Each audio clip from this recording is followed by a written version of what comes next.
Hello, my name is Julien Pebreli. I'm a French photographer living in part of my life in Tbilisi and part in Paris. And I decided to talk about a book of a French photographer called Le Caire, Cairo. The book is made by a photographer named Denis Dailleux. And I decided to talk about this book because it's, I think, basically the most important book I've encountered in my photography life. In the sense that when I saw this, it changed everything in the way I was taking photography. I discovered photography with, let's say, classical photojournalism of Magnum Agency and French humanist, which means basically 35 millimeters, black and white photography, wide angle, very rich composition, very complex, with a lot of elements and rhythms in the composition, everything. And then I discovered this book, which is some kind of, I would say, opposite of this way of taking photography, and it's something much more simple. It is, in a way, some kind of absolute simplicity and incredible beauty of how you can make simple photography without any kind of artifice.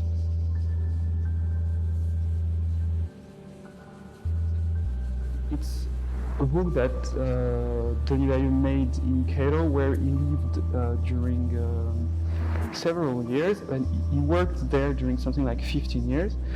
And he's explaining in a very interesting interview that he went to Cairo because he fell in love with an Egyptian man, and that he discovered this city mainly with the environment of this man, who was living in a very rich family, very bourgeois environment, and that after some moments of this part of the city, this part of Cairo people, he was a bit fed up by several things.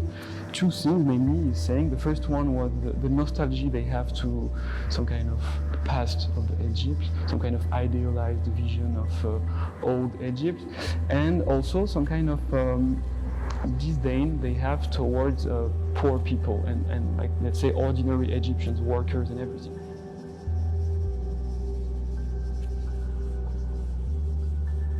Basically, the way he's working is just going down in the streets of Cairo, talking with people with, at least he's saying, he has a very poor Egyptian, and making very, very beautiful portraits, which are for me some kind of lessons of how you can give forces to the people you are photographing.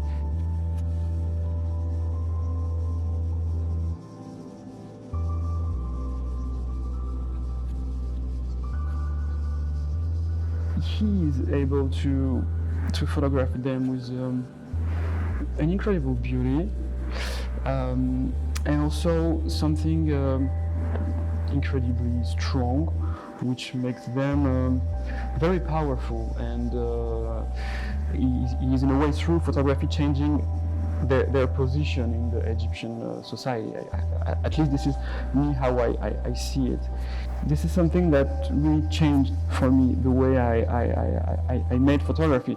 I decided after this to buy a twin lens reflex medium format camera, to switch to color photography, and before I was only photographing I would say scenes of things happening, and I decided after that, yeah, in a way, portrait should be the main ingredients of my work.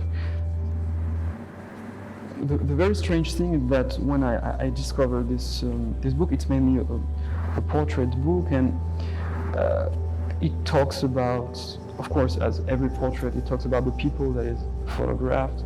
It talks about the relationship between the people who is photographed and the photographer, and it also talks about the photographer in itself and the way he decides to see the people. And I even if when I discovered the book I didn't know him, I had the opportunity to meet him after, but I felt a lot of respect, I would say, to this man who seemed to be someone searching for the dignity of the people he was photographing.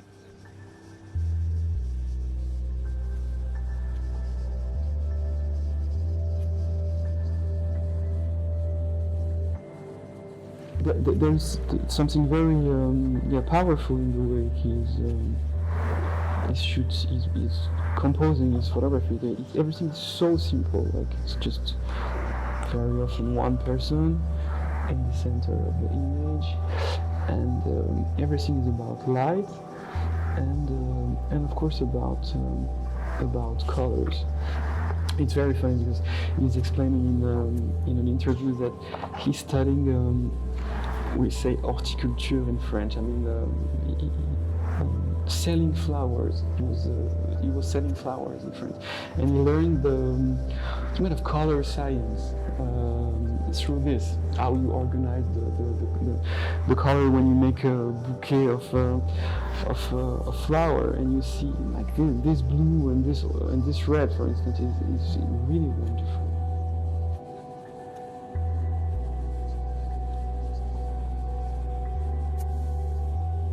There is also something in the posture of the people, the way they are.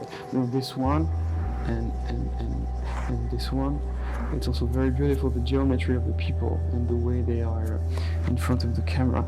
There is something of, I think you can translate it the same. In French we say abandon, the moment when you are really like relaxed and you're not anymore trying to show something to the photographer. You're not trying to be something in front of the photographer. You're just like, yeah, relaxed. I don't know if you can say it like this in English. And today this is still something that is very important for me, and that it's more than the aesthetics of the photo of Dailleux. This is something that I really kept from his attitude toward the people, and that still resonates for me with the works of other people that I liked, like I don't know, like directors like Pedro Costa, or even a few days ago I was reading a book of Pasolini in India, and the way Pasolini is talking about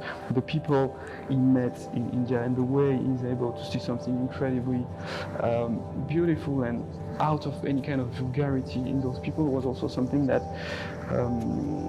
resonated for me with the work of Denis